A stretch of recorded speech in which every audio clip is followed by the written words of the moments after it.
Malam-malam tuh waktu itu gue kelaparan banget sama teman karena gak pegang uang sama sekali. Akhirnya ada KFC yang buka 24 jam waktu itu kan. Kita sama teman-teman tuh mampir ke KFC itu, saking laparnya ya kita cuma bisa ya mengutin makan makanan sisa itu sih. Jadi makan ayam-ayam yang sebelumnya dimakan sama orang, sama minuman yang diminum sama orang itu akhirnya kita makan dan minum. Karena memang gak punya uang sama sekali buat makan waktu itu. Pas daftar ke sekolah master, yang kita lihat tuh jauh dari pemandangan sebuah tempat pendidikan sih. Jadi kanan kiri tuh perjudian, orang pada main dingdong, main kartu, nyanyi-nyanyi, banyak pengamen, banyak bisa dibilang ya memang gambaran wajah jalanan tuh ya ada di sekolah itu waktu itu. Saya jadi ketua BEM di tingkat jurusan, jadi wakil ketua BEM di tingkat fakultas. Dulu tim saya di organisasi itu benar-benar ngelihat saya tuh, yang namanya saya mimpin rapat, pulang mimpin rapat, jualan risol, paginya jualan roti. Kadang datang ke kampus nih Ci, itu naik motor legenda, Ci tahu ya, legenda Astrea. Oh iya. Motor tua. Itu kanan kiri saya tuh kacang Ci, iya kan? Karena saya takut hilang, itu saya bawa ke kelas, saya angkat tuh. Nah, gue pas join ke situ belum paham sama hal itu, makanya bantunya ke packing produk dulu. Taunya kerja fisik aja. Kerja fisik sambil belajar lah sambil ya. belajar, akhirnya mulai ngerti, oh begini tuh. Nah, akhirnya mulailah terlibat ke banyak hal yang ada di Kloris. Lu sendiri bisa perjalanan lu dari yang cuma packing sampai bisa diangkat jadi CEO nih. Itu gimana ceritanya?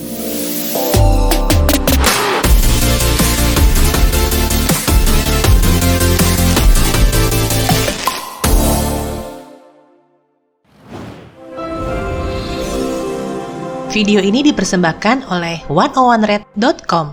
Jualan online tanpa ribet. Halo semuanya, jumpa lagi di channelnya Christina. Kali ini gue lagi bareng seorang pemuda yang baru berusia 28 tahun. Dan dia ini beberapa minggu lalu tuh viral bener di internet dengan kisahnya, yaitu anak jalanan yang akhirnya bisa menjadi seorang CEO. Gue langsung kenalin aja Andika Ramadan, CEO dari Florismed.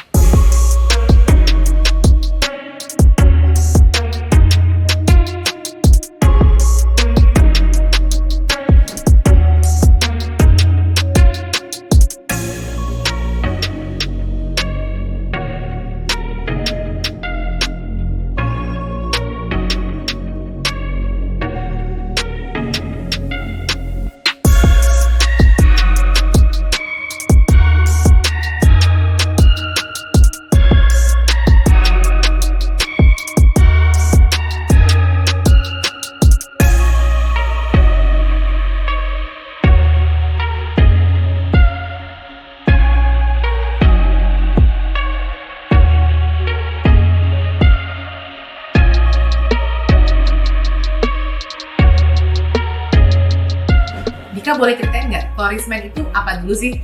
Nah, jadi Florismed itu tuh produk perawatan khusus cowok sih. Yang memang pertama kali Florismed berdiri itu di tahun 2016. Dan awalnya itu Florismed memang eksis di internet, tapi sekarang sistem pemasaran Florismed itu memang disupport sama reseller kita untuk tersebar di berbagai wilayah. Berapa banyak reseller? Ada sekitar 1.400. Wow, 1.400 reseller untuk sekarang. Oke. Nah, boleh nggak lu mulai ceritain gimana kisah lu dari yang dulunya tinggal di jalanan gitu? Anak jalanan sih. Tinggal di jalanan apa anak jalanan? Anak jalanan, jadi memang masih pulang ke rumah orang tua? Sesekali ya. Oh gitu? Sesekali aja pulang ke rumah waktu itu, karena memang orang tua kan ngontrak waktu itu sih. Nah, boleh ceritain nggak awal-awalnya? Oke, jadi kalau misalnya kemarin kan memang sempat viral ya di beberapa media. Sebenarnya kan media itu kenapa bisa viralin berita gue kan karena memang mereka ngeliat sebelumnya video gue viral di TikTok. Nah, sebenarnya simpel waktu itu gue cuman iseng bikin video, gue coba nyeritain sedikit kehidupan gue yang memang gue nggak ngerasain kehidupan seperti anak-anak biasa. Karena memang apa yang gue alamin di masa lalu tuh tidak sama dengan anak-anak yang lain ya, gitu. Artinya gue pernah hidup di jalan dan sekolah di khusus anak-anak jalanan waktu itu. Sekolah khusus anak-anak Anak-anak jalanan itu ada di Depok sih. Oh, memang ada sekolah khusus anak jalanan di Depok dan gue pernah sekolah di sana. Dan waktu itu juga sempat viral berita gue sih pas gue lulus dari situ, karena kan waktu itu bisa dapat keterima di kampus negeri gitu kan. Iya, artinya memang dari anak jalanan terus sempat viral karena masuk kampus negeri dan nggak bisa bayaran waktu itu kan. Nah, akhirnya ketika gue bikin video itu di TikTok, mulai dari dulu anak jalanan, bisa kuliah, belajar dagang, jadi CEO, akhirnya video itu viral dan dibagikan sama banyak orang, akhirnya diangkat sama banyak media. Lu sendiri kenapa bisa sampai jadi anak jalanan? Sebenarnya ada 2 faktor sih, ya kan. Pertama memang gue ini bukan lahir dari keluarga mapan, orang tua nggak mampu buat sekolahin di sekolah formal. Yang kedua itu gue memang dulu bandel masih remaja, ya kan. Remaja itu SMA atau SMP? Dari SD malah udah bandel sih. Bandel? Iya, bandel banget. Karena kan memang kebetulan dari umur 3 tahun tuh orang tua udah divorce sih, udah berpisah. Artinya memang gue nggak pernah ngerasain yang namanya tuh dididik langsung sama orang tua di rumah. Artinya waktu itu tinggal sama kakek nenek. Nah, karena memang nggak dididik langsung sama orang tua, ya gue besar dengan pergaulan yang bisa dibilang salah loh. Cabut sekolah, bolos sekolah, ya kenakalan remaja pada umumnya gitu. Nah akhirnya suatu hari itu karena gue memang bolos sekolah, gue dikeluarin dari sekolah kayak gitu. Itu waktu Waktu SMP ke SMA itu kelas 1 waktu itu. Dan lu waktu itu nggak tinggal sama nyokap, nggak tinggal sama bokap? Nggak tinggal sama nyokap, nggak tinggal sama bokap, tapi tinggalnya sama kakek nenek sih waktu itu. Nah akhirnya ketika sekolah itu bolos dan akhirnya dikeluarin dari sekolah. Nah sebenarnya proses jadi anak jalanan itu karena memang pertama bandel, dan karena kebandelan itu akhirnya sekolah memutuskan buat mengeluarkan gue dari sekolah, dan pas pengen minta sekolah lagi orang tua nggak punya uang. Nah, Kakek nenek nggak bantu biayain? Kakek nenek juga nggak punya uang waktu itu karena uangnya udah habis buat nyekolahin gue pertama kali yang gue sekolah, akhirnya dikeluarin. Nah akhirnya dari situ sebenarnya titik dimana gue mulai kenal dengan dunia jalanan. Karena rasa malu tetap ada di rumah dalam kondisi nggak sekolah, jadi omongan banyak tetangga. Gimana sih Ci kalau anak-anak remaja bandel kan ya pasti nggak disukain ya. Entah itu sama tetangga, sama orang-orang yang dikenal, akhirnya ngerasa bikin malu orang tua, dan akhirnya dia gue memutuskan buat hidup di jalan waktu itu. Nah pas hidup di jalan, Udah dicariin sebenarnya, tapi memang dari guanya pribadi udah ngerasa malu buat pulang ke rumah. Jadi pas selama di jalan itu lah Ci, mulai kenal dengan ya dunia ngamen kayak gitu kan. Pernah jadi tukang cuci piring juga di sebuah restoran karena lu pas keluar beneran nggak bawa duit apa-apa? nggak punya duit apa-apa. Karena kan waktu itu masih umur kurang lebih 15 tahun aja. 15 tahun begitu lu keluar, itu memang udah ada teman nongkrong atau enggak? Atau Ada. Oh ada. Ada teman-teman nongkrong gitu kan. Terus Ya lu makan hari pertama, hari kedua? pertama-tama mungkin waktu itu kan yang namanya remaja ya Ci, pasti adalah beberapa teman yang ikut bantu kan. Iya. Jadi diajak makan di rumah teman, diajak makan di rumah ya orang tuanya dia gitu. Tidur pas pertama-tama tuh nginep di rumah teman sih. Tapi makin kesini kan pasti jadi omongan juga kan sama orang tua teman itu. Nah akhirnya, proses itulah akhirnya membuat gue ya benar-benar pure jadi anak jalanan. Karena nggak mungkin di mana aja Ci, pernah tidur di musola, tidur di depan tempat toko-toko yang tutup. Nah tadi Cici nanya soal makan, pernah juga saking kelaparannya itu malam-malam waktu itu di daerah Depok ya Ci. Malam-malam tuh waktu itu gue kelaparan banget sama teman karena gak pegang uang sama sekali. Akhirnya ada KFC yang buka 24 jam waktu itu kan. Nah di KFC itu kita sama teman-teman tuh mampir ke KFC itu, saking laparnya ya kita cuma bisa ya mengutin makan makanan sisa itu Ci. Jadi makan ayam-ayam yang sebelumnya dimakan sama orang, sama minuman yang diminum sama orang itu akhirnya kita makan dan minum. Karena memang gak punya uang sama sekali buat makan waktu itu. Itu lu ngumutnya di mana? Di KFC sih, di meja-meja itu loh, di meja-meja Iya. restonya kayak gitu waktu itu. Saking nggak punya uangnya gitu, karena kan bingung ya Ci, nggak bisa pulang ke rumah dan nggak punya uang juga. Nah sementara kan ya lapar, makanya dulu kan gue kurus banget kayak gitu, kurus, dekil ya memang karena memang nggak punya uang buat makan.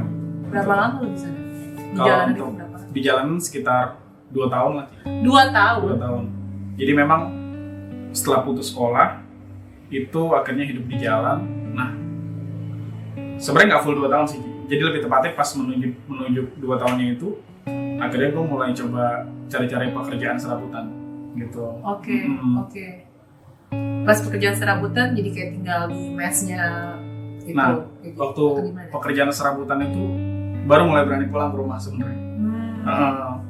Cuman waktu itu gue bekerja ketika usia gue masih sekitar 15 tahun. Jadi usia anak-anak sekolah Ci.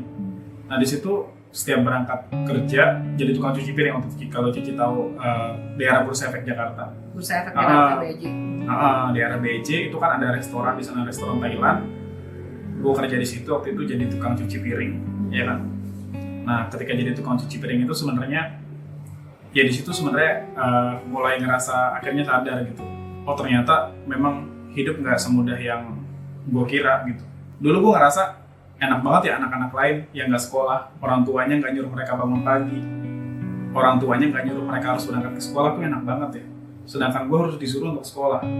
Nah ternyata pas gue akhirnya tidak bisa sekolah karena orang tua nggak punya biaya, di situ gue baru sadar bahwa ternyata lebih enak sekolah. Ternyata nggak sekolah tuh nggak enak.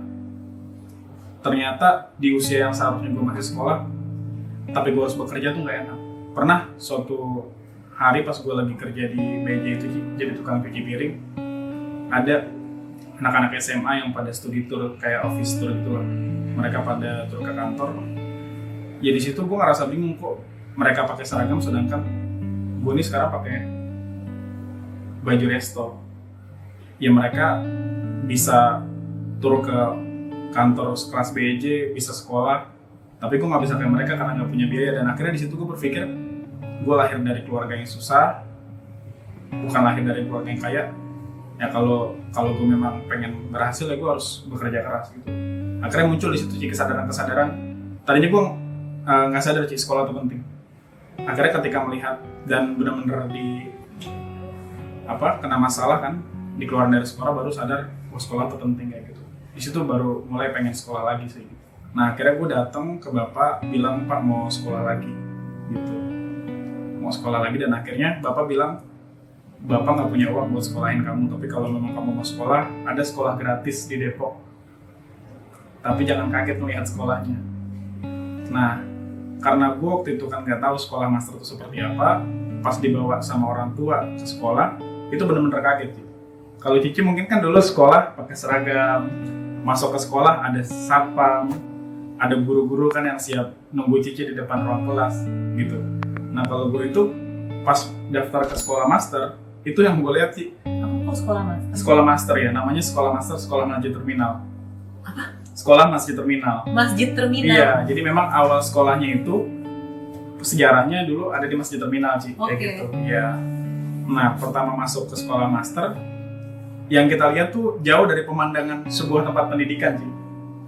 Jadi kanan kiri tuh perjudian, orang pada main dingdong, main kartu, nyanyi-nyanyi, banyak pengamen, banyak bisa dibilang ya memang gambaran wajah jalanan tuh ya ada di sekolah itu waktu itu.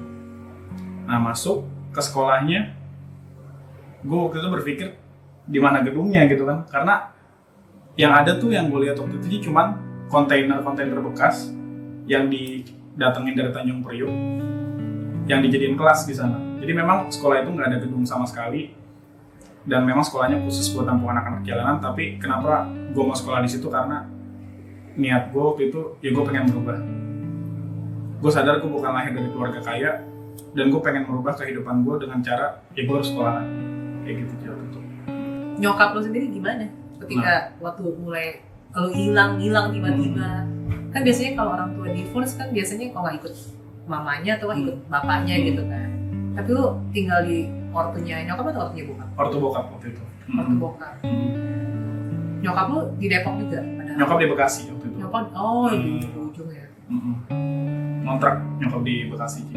Nah sebenarnya pas udah mulai sekolah itu mulai Ci, gue tuh tinggal sama ibu. Ibu waktu itu kan sama bapak sambung tinggal di Bekasi dan itu ngontrak. Jadi kalau gue tuh dulu sekolah dari Cakung itu sampai Depok Ci. Kenapa mau nempuh jarak sejauh itu? Karena tadi Ci, pengen berubah gitu.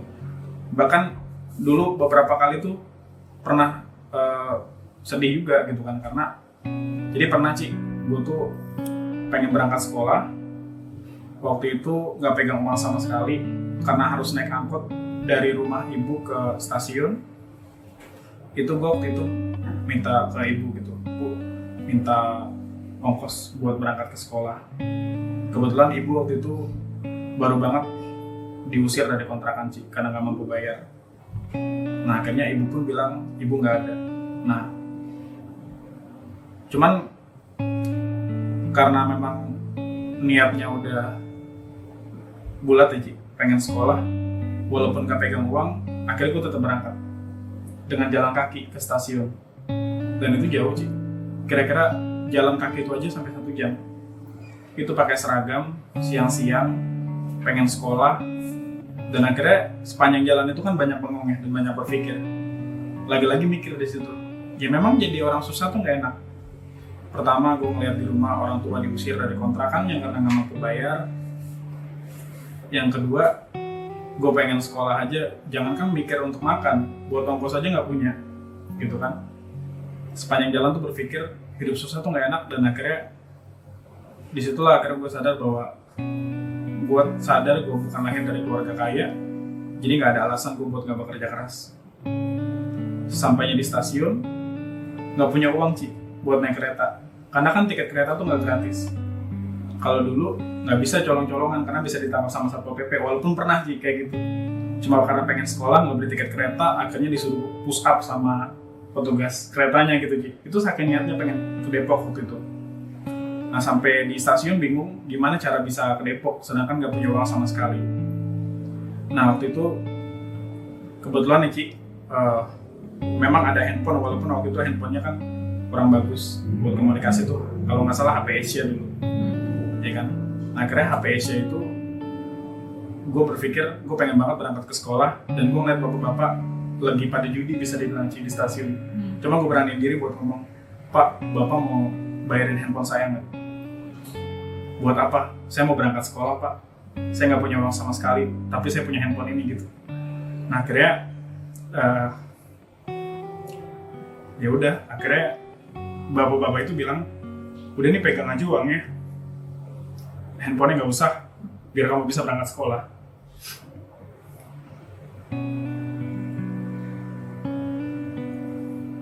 Emang biaya keretanya berapa sih? Waktu itu biaya kereta cuma 5.000 Ci, tapi gue benar-benar nggak punya uang buat berangkat gitu. Bahkan 1.000 rupiah pun waktu itu nggak pegang. Terus akhirnya kan, oke. Bapaknya beneran dikasih 5.000? Sama bapak-bapaknya waktu itu kasih 10.000. Dan bapak-bapaknya nggak menerima handphonenya. Dan di situ jujur sih Ci, akhirnya banyak belajar sama kehidupan juga. Ternyata bapak-bapak yang berjudi pun itu masih punya hati nurani ya buat tolong anak yang memang pengen berangkat ke sekolah gitu. Dia nggak menerima handphonenya, dia kasih uangnya, dan akhirnya gue berangkat. Sepanjang perjalanan ya berpikir maksudnya ya semoga suatu saat bisa keluar dari keadaan sekarang gitu. Dan memang dari dulu gue selalu percaya Ci, salah satu caranya memang dengan belajar. Alhamdulillahnya kan sekolahnya ini walaupun gratis dan ada di jalan, tapi dia berijazah. Ci, artinya bukan sekolah non formal yang nggak ada ijazah, tapi ada ijazah sekolah di situ. Nah, jadi beberapa kali tuh alumni datang ke sekolah yang udah pada masuk UI, Ci, yang kuliah di UGM, kampus-kampus negeri di Jawa, itu ya mereka saling memotivasi adik-adik kelasnya, termasuk gue waktu itu sering ikut program-program begitu. Yang dibayangin gue adalah waktu itu, kalau mereka aja bisa, gue pun pasti bisa. Karena mereka pun sebelumnya sama kayak gue. Gitu Ci. Kehidupannya juga memprihatinkan, orang tuanya bukan orang tua yang kaya. Mereka bisa nih, orang tuanya orang tua tukang sayur, ada yang orang tuanya bahkan udah nggak ada. Berarti gue juga bisa gitu. Jadi akhirnya termotivasi Ci. Nah, dari situ akhirnya Ci, gue mulai belajar. Kalau dulu kan tesnya tuh namanya SNMPTN, ya kan? Tes tulis untuk masuk kampus negeri. Nah, jadi memang dulu itu rela tuh Ci, datang ke UI, dia nemuin mahasiswa di UI, terus ya so asik aja gitu. Kak, saya dari sekolah master, sekolah gratis, kakak tahu nggak? Tahu. Saya mau belajar dong Kak sama kakak. Kakak kan udah masuk UI, saya juga pengen banget masuk kampus ini. Tapi saya nggak punya uang buat les, kakak bisa ngajarin saya, gitu, ya kan? Akhirnya ya udah, mereka antusias sih karena tahu dari sekolah master kan, apalagi kan mahasiswa tuh banyak yang ada program-program belajar gratis, ngajar gratis. Kata kakak yang di UI itu, kamu datang aja deh ke sini setiap hari Sabtu, nanti saya ajarin di perpustakaan UI. Nah itu Kak, saya datang ke kampus UI, kadang naik kereta, kadang juga jalan kaki, itu nenteng-nenteng buku soal tes ujian. Karena saking pengennya masuk kampus negeri. Karena gini Ci, karena saya ngelihat banyak senior saya yang di sekolah itu akhirnya hidupnya berubah. Karena mereka bisa kuliah, saya berpikir saya pun harus kayak mereka. Berarti caranya kuliah dulu. Akhirnya saya nenteng-nenteng buku, ke UI, belajar, nyampe rumah, ke Bekasi, ke rumah ibu, pulang amin saya belajar. Pagi-paginya kan sempat jualan jagung juga Ci, jagung keju yang dulu gerobakan, ya kan? Sambil jualan jagung keju itu di pinggir jalan Ci. Itu kalau misalnya nggak ada yang beli, saya buka buku. Saya belajar di situ. Saya kerjain soal-soal dengan cara latihan. Sampai saya benar-benar ngerti. Kalau nggak ngerti, pulang sekolahnya langsung nanya lagi ke mahasiswa-mahasiswa biar diajarin. Jadi seniat itu saya dulu belajar buat keluar dari kemiskinan. Pas tes di kampus, itu akhirnya nggak langsung lolos. 3 kali gagal. Kalau nggak salah tuh di percobaan 4 baru berhasil. Nah ketika berhasil kirain selesai Ci. Maksudnya nih ujian hidup nih. Ternyata enggak. Waktu itu pas masuk UNJ harus bayar uang masuk sebesar 3 juta. 3 juta kalau dibandingin bayaran di kampus lain itu jauh lebih murah Ci. Cuman bagi saya waktu itu yang 100 ribu aja nggak punya, itu besar banget. Akhirnya ya nggak pasrah karena tahu ya, oh ini udah konsekuensi. Karena saya tahu ketika masuk kampus negeri itu pasti tantangannya adalah biaya. Ya udah saya berjuang buat minta support dari lingkungan saya waktu itu. Dari sekolah master juga kan ada bantuan Ci. Alhamdulillahnya karena diliput media sih waktu itu beberapa perusahaan dan donatur-donatur tuh membantu biar saya akhirnya bisa kuliah. Baru Ci, ketika udah di kampus itu mulai fokus buat mencari uang dengan cara yang lebih cerdas. Karena dulu pas masih SMA pernah jualan, akhirnya mentalnya terlatih. Nggak perlu malu jualan. Yang malu itu adalah kalau kita nggak punya uang. Gitu. Artinya, waktu kecil kan kalau misalnya ada anak-anak sekolah ya, yang jualan di kelas, itu kan dianggapnya mereka tuh anak orang susah. Akhirnya kalau ada orang jualan, pasti jadi hal yang memalukan dianggapnya. Nah, karena saya dulu pernah SMA jualan dan hidup di jalan, jadi nggak ada alasan lagi buat malu. Pas kuliah itu dulu Ci, saya kan di organisasi juga dulu sempat jadi ketua BEM Ci.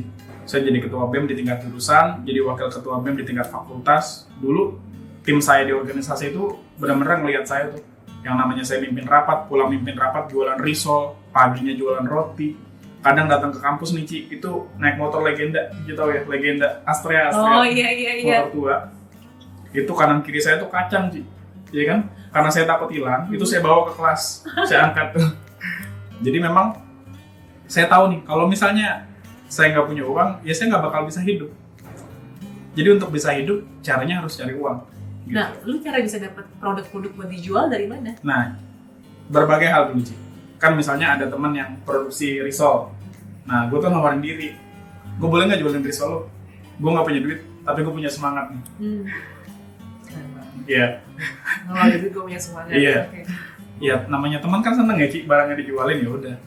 Gue bawa risol, gue tawar-tawarin ke adik-adik kelas, senior-senior di kampus. Cara nawarinnya gimana?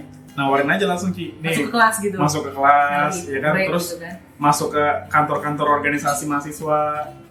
Rata-rata memang dulu jujur aja Ci, mungkin teman juga tahu ya keadaan gue gimana, lulusan anak sekolah master kan.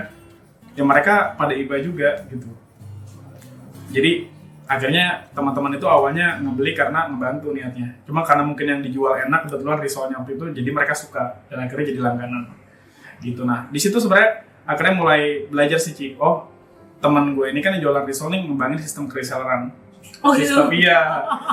Jadi dimulai dari gue reseller pertamanya, akhirnya dia punya reseller yang lain. Itu tahun berapa? 2011-an? Tahun 2013. 2013, iya. Udah ada dunia online, udah reseller lah ya.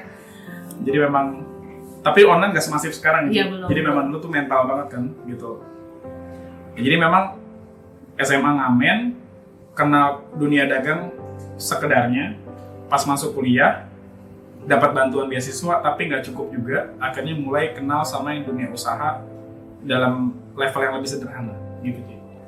Nah sebenarnya perjalanan dagang dari kuliah itu sih Ci akhirnya membentuk mental sama karakter gitu. Karena kan tantangannya tuh orang pengen usaha biasanya kan di awal tuh malu. Jadi kalau orang nggak bisa ngalahin rasa malunya, itu bakal susah sih jadi pengusaha gitu. Alhamdulillahnya fase itu udah gue lewatin pas masih SMA. Artinya ketika gue jualan pas kuliah, ya itu mau tembok aja. Kenapa harus malu?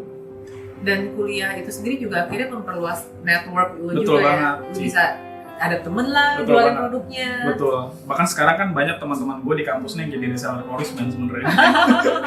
Iya. Kayak gitu. Jadi ya kalau teman-teman yang kenal gue waktu SMA dan kuliah tuh tahu banget. Kayak kemarin pas berita viral tuh banyak yang akhirnya kan ikut repost, mereka berkomentar, wah salut banget dik, gue sama lo dulu, gue inget banget dulu lu nenteng-nenteng kacang, bayam buat masuk ke ruang kelas, gitu loh. Jadi gue inget banget dulu lu jualan roti, nawarin ke teman-teman di kelas. Alhamdulillah ya sekarang lu udah nikmatin hasilnya gitu. Jangan pernah lupain kita. Teman-teman tuh rata-rata kayak gitu. Kayak gitu. Lu kuliah lulus tahun berapa? Tahun 2017. Ci. 2017. Tunggu bentar. Jadi kan tuh yang sekolah master itu 2009. Iya, Lulusnya berarti tambah 3 2012. tahun, 2012. kuliah 5 tahun. Oh, kuliah 5 tahun. Karena itu ya lu sibuk juga. Iya, segala waktu macam. organisasi, dagang juga. Terus lu kan masih tinggal sama nyokap di Bekasi. Waktu itu memang kalau pas kuliah itu lebih sering tidur di organisasi kampus, di kantor kampus waktu itu. Kantor organisasi kampus. Nginep di situ. Iya, kan dulu kan kalau kegiatan-kegiatan mahasiswa tuh Iya. banyak ya. Terus bisa mulai Florisman ini pas saat lu kuliah atau gimana? Nah, jadi kan kalau Florisman itu kan didiriin tahun 2016 sama beberapa teman di daerah Depok. Jadi memang Ci, pas dulu ketemu sama Florisman itu kondisinya memang Florisman ini sudah ada. Nah, waktu itu memang ada teman di daerah Depok kan, kebetulan kan Mas SMA kan di Depok ya Ci, selama 3 tahun. Teman itu Imers, Internet Marketers, nah dia memang udah jualan produk Florisman waktu itu, ya kan? Dia bikin sendiri ya? Bikin sendiri, tapi memang Maklum sendiri lah. iya, Florisman itu belum kayak sekarang ya. Kalau sekarang kan kantornya udah lumayan gede, karyawannya juga udah banyak. Kalau dulu berapa tuh karyawannya? sekarang ada sekitar 60-70 orang. Florisman. Dulu waktu lu masuk, Kalau gue masuk itu bisa dihitung jari, mungkin cuma 7 orang kali itu. 7 orang termasuk pendiri-pendirinya. Iya, kayak gitu kan. Nah jadi kalau dulu tahun 2016 itu pas masih kuliah, karena Florisman ini baru banget didiriin, waktu itu akhirnya ketemu sama teman dan belajar banyak lah dari dia soal dunia usaha yang sebenarnya Ci. Karena kan sebelumnya kan dagang cuma buat memenuhi kebutuhan sehari-hari aja gitu loh. Iya. Nah pas ngeliat teman ini kan belajar akhirnya gimana caranya dia bisa menghasilkan banyak profit dari jualan produk yang memang dia bikin sendiri kayak gitu kan. Nah itu dari Depok, awalnya bantu-bantu packing Ci di situ. Karena memang lepasan semuanya kan. Belum bisa dikatakan ideal kayak sekarang. Kontrakan kecil, waktu itu di gang kecil, karyawannya juga paling cuma 7. Terus lu juga. Iya, kayak gitu kan. Nah, terus juga waktu itu memang pas awal-awal jualan cukup bagus tuh Ci dari segi penjualan, karena kan kita pakai Facebook Ads ya waktu itu ya. Pertama-tama kan memang Florisman itu eksisnya di internet gitu, belum kayak sekarang. Kalau sekarang kan sistemnya kan dijual ke mitra nih Ci. Ada mitra usaha. stokis gitu ya. Reseller lebih tepatnya. reseller. Kayak gitu. Nah kalau dulu tuh memang dari Florisman dijual langsung kepada end user, kepada pengguna gitu, pemakai kan, kayak gitu. Nah dulu belajar banyak dari teman di situ dan akhirnya ya sama teman yang bermitra di sana itu banyak belajar soal usaha dan akhirnya nantinya ya dilibatin ke banyak hal gitu. Mulai dari packing awalnya kan, yang benar-benar sebagai sales offline nih Ci, yang memang dari SMA udah jualan secara langsung. Gue waktu itu awam banget sama dunia internet marketing dan memang teman gue yang jualan Florisman ini yang banyak berperan sih, ngajarin banyak hal. Apa sih yang sebenarnya dikerjakan sama orang-orang yang disebut customer service, kenapa leads itu nggak boleh didiemin lama-lama, kenapa harus fast response, ya kan? Oh ternyata begini tuh internet marketing, yang memang waktu itu bisa dibilang dunia yang baru gue kenal di tahun 2016 itu. Nah, gue pas join ke situ belum paham sama hal itu, makanya bantunya ke packing produk dulu. Taunya kerja fisik aja. Ya kan? Sambil belajar lah Sambil ya. belajar, akhirnya mulai ngerti, oh begini tuh. Nah, akhirnya mulailah terlibat ke banyak hal yang ada di Floris. Lu sendiri bisa perjalanan lu dari yang cuma packing sampai bisa diangkat jadi CEO nih. Itu gimana ceritanya? Floris ya sebagai brand produk perawatan cowok yang baru ada di tahun 2016 itu butuh banyak strategi ya Ci untuk memasarkan produknya kan. Salah satunya kan dengan bekerja sama dengan mitra yang kita sebut sebagai seller ini. Iya. Nah sebenarnya kontribusi gue terhadap Floris tuh lebih banyak di situ. Karena memang kan gue orang organisasi, terbiasa untuk ngomong langsung sama orang sejak SMA, kuliah, dan lulus kuliah gitu. Akhirnya memang gue itu membantu Floris dan mensupport dari segi perluasan reseller itu. Jadi dulu Floris itu kan nggak punya reseller, akhirnya jadi punya dari mulai 10 orang, ya kan, 100 orang, sampai akhirnya sekarang ada 1.400 kayak gitu. Oke. Karena kan cari orang itu kan nggak gampang. Iya. Kita bisa membuat iklan untuk menawarkan peluang usaha, tapi cara membuat mereka yakin bahwa peluang usaha ini bisa menjamin mereka bisa berhasil, yaitu perlu orang lain gitu. Nah, awal-awalnya gimana cara lu bikin iklan cari reseller kah? Atau ternyata memang ketika iklannya udah mulai mulai ada di mana-mana, orang nanya, gimana sih cara jadi reseller, kayak gitu-gitu, lu yang atur strateginya kah? Atur rules-nya, peraturannya. Jadi awal-awal kan tadi kan Florisman di tahun 2016 tuh jualan langsung ke pengguna ya Ci. Mungkin karena dulu kita mengandalkan internet marketing lewat Facebook Ads, akhirnya kan iklan Florisman tuh ada di mana-mana. Nah, ada beberapa orang yang coba jualan Florisman waktu itu tanpa mendaftar ke kita Ci. Jadi dia beli dengan harga memang harga end user, dijual lagi sama dia dan akhirnya laku. Sebenarnya kita di awal-awal tahun 2017 tuh nggak pernah membuka sistem kemitraan, tapi lebih tepatnya orang-orang itu izin ke kita, Mas, boleh nggak seandainya kalau saya jadi reseller Florisman? Soalnya saya lihat barangnya cukup laku di marketplace dan di internet waktu itu. Jadi karena dulu bahkan cuma untuk sabun batang produk kita tuh Florisman Soap, kita bisa ngeluarin barang sampai 56.000 per bulan.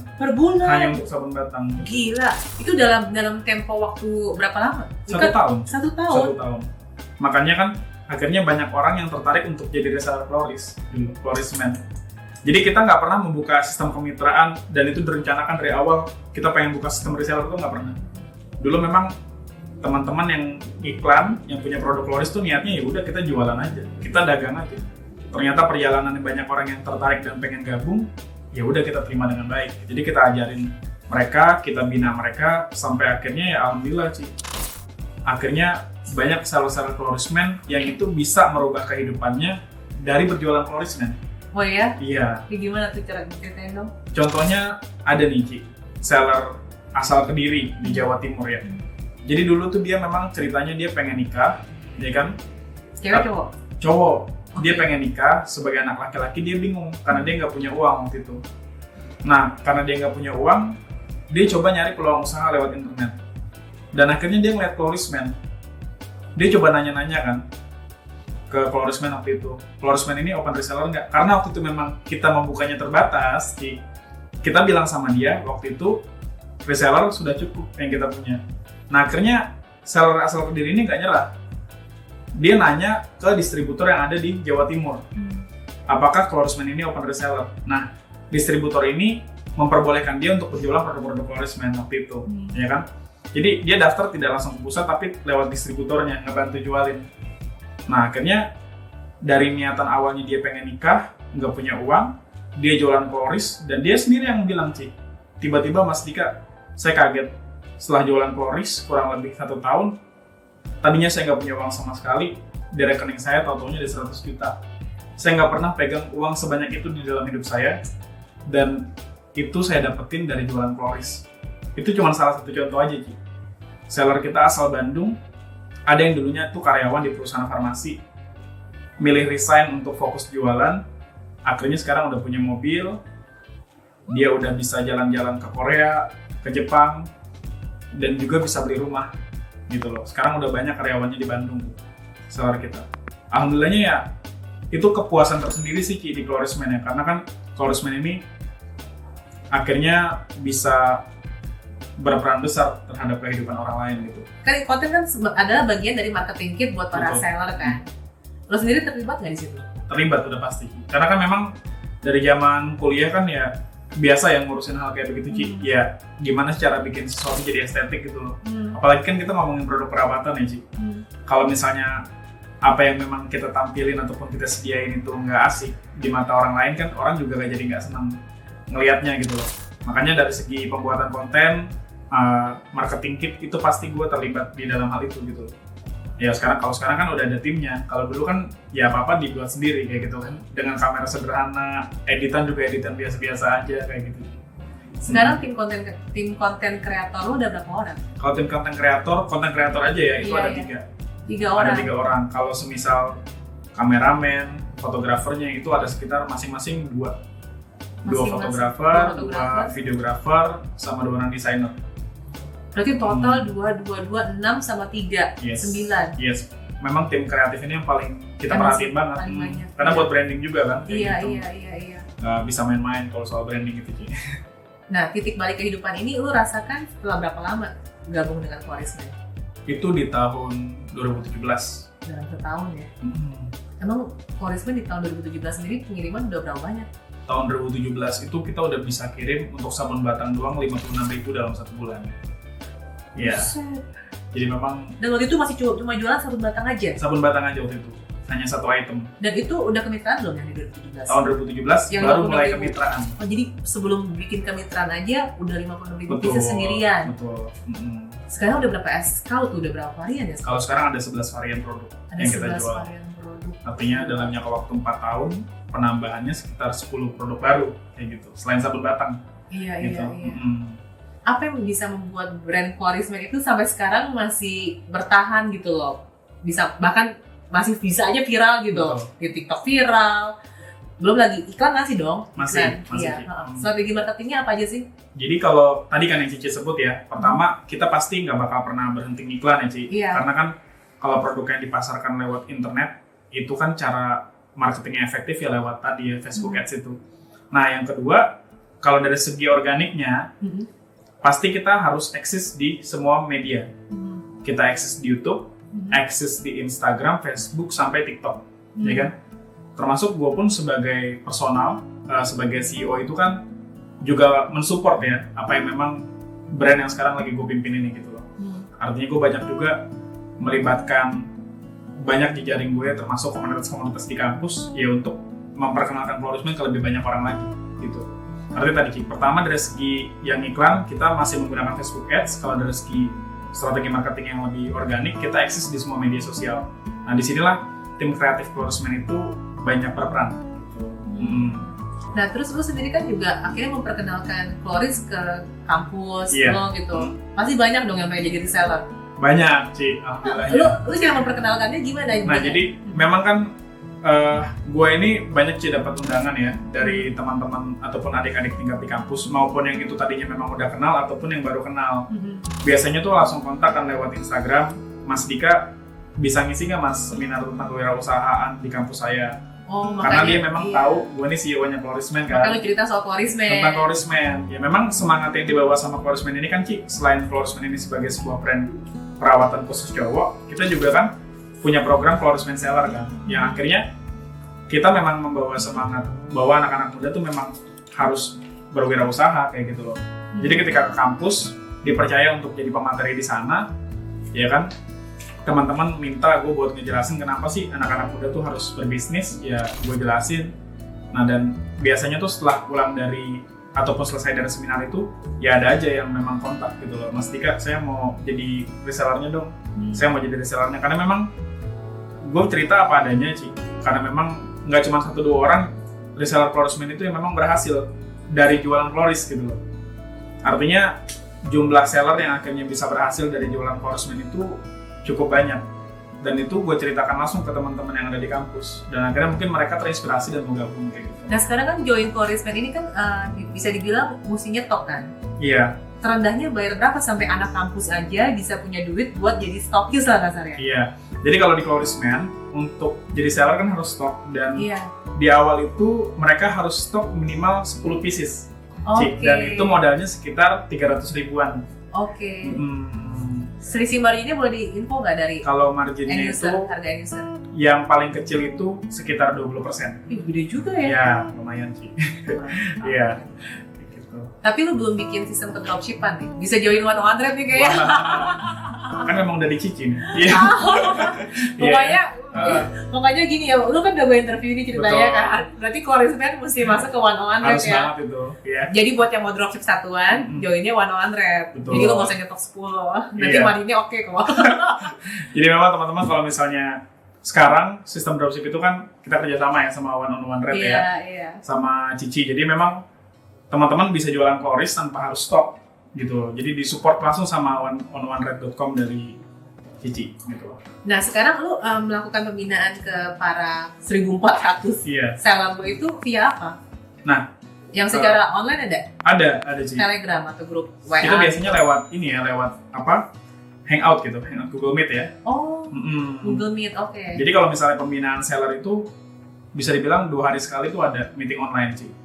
Sellernya 101 Red juga bisa dapat bimbingan langsung dari kita. Itu dibimbing apa aja? Pas Itu Google Meet? dibimbing pertama ya Ci, kalau misalnya seller baru itu kan biasanya nggak tahu tentang Quarisman ya, dari Iya. segi product knowledge sampai seperti apa sistem pemasarannya. Nah biasanya tuh yang kita tahu lewat, yang kita kasih tahu itu lewat meeting online tuh adalah hal-hal itu. Pengenalan tentang produk, gimana cara menawarkan produk secara online dan offline. Nah itu dari segi meeting online yang kita adakan 2 hari sekali. Nah kalau misalnya program-program event itu sebelum pandemi itu kita beberapa kali ngadain pertemuan sih, dan pertemuan itu dibikin asik aja. Karena kan biar gimana pun kan seller ini kan mitra. Kita ngajakin ketemunya tuh nggak ngajakin di tempat yang serius.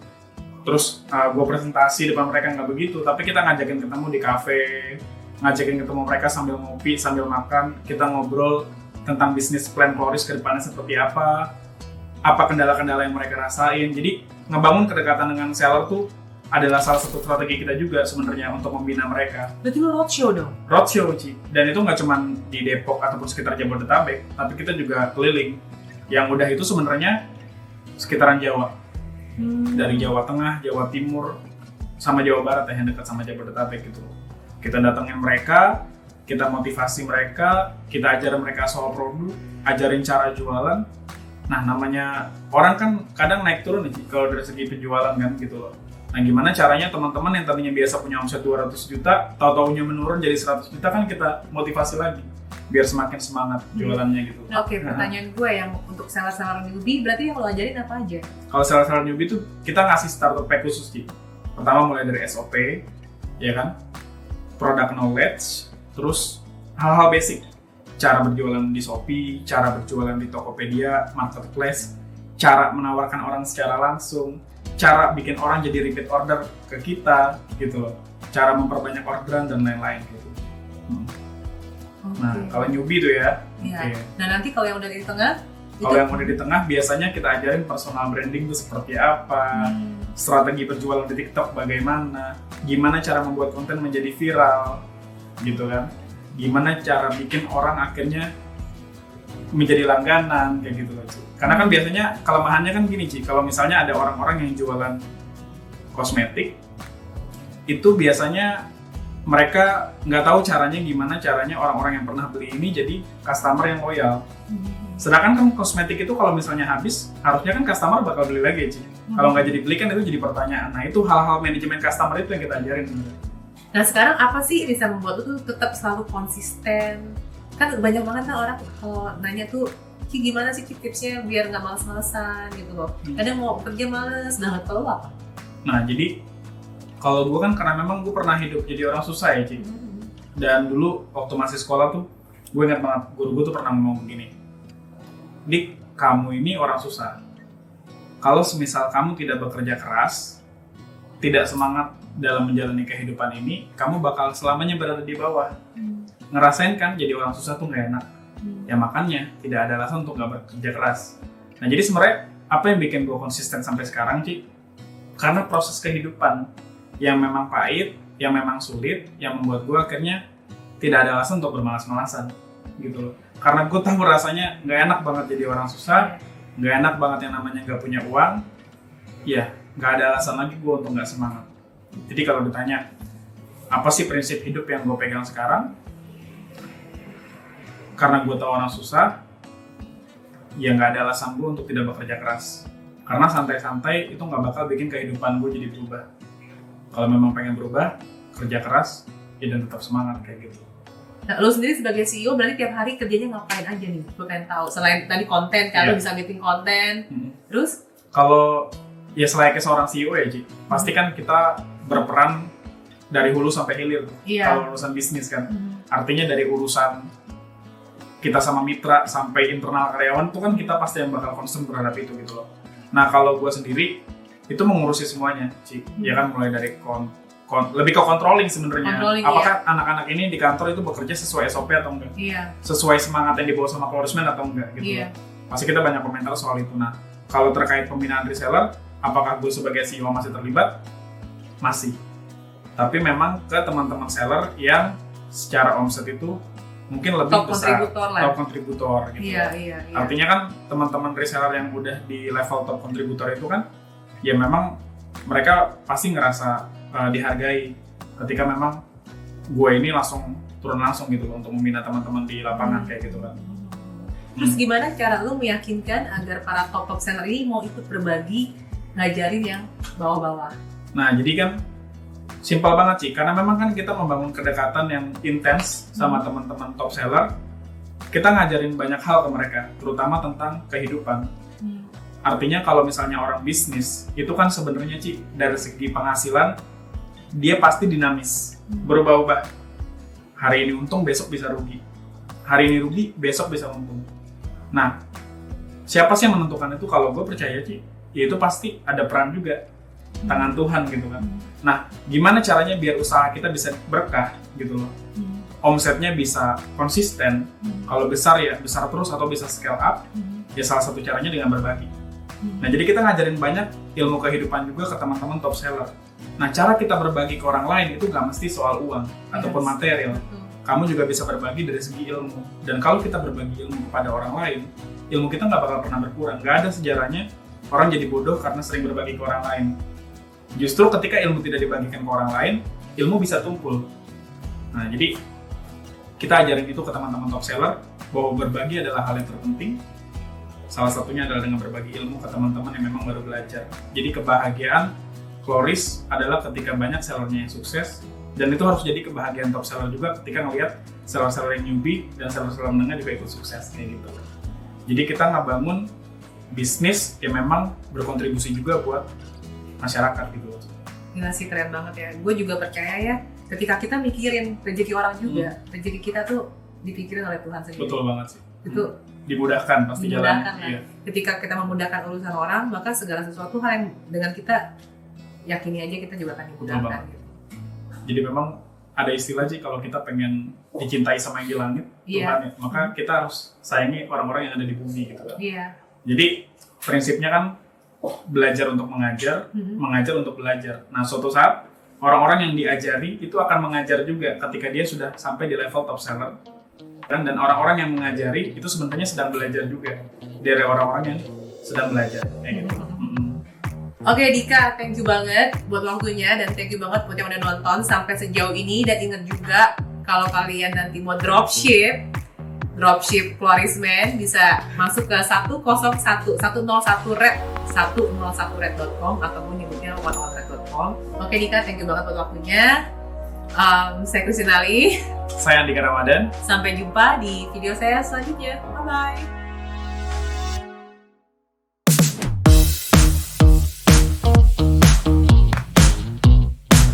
Tidaklah masalah berapa kali kita gagal.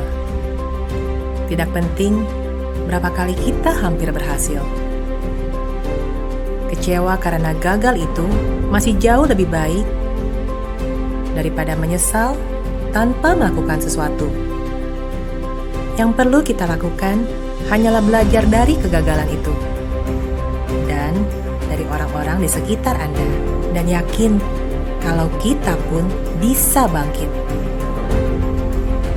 Janganlah takut dengan kegagalan, karena jalan menuju kesuksesan adalah dengan selalu mencoba setidaknya satu kali lagi.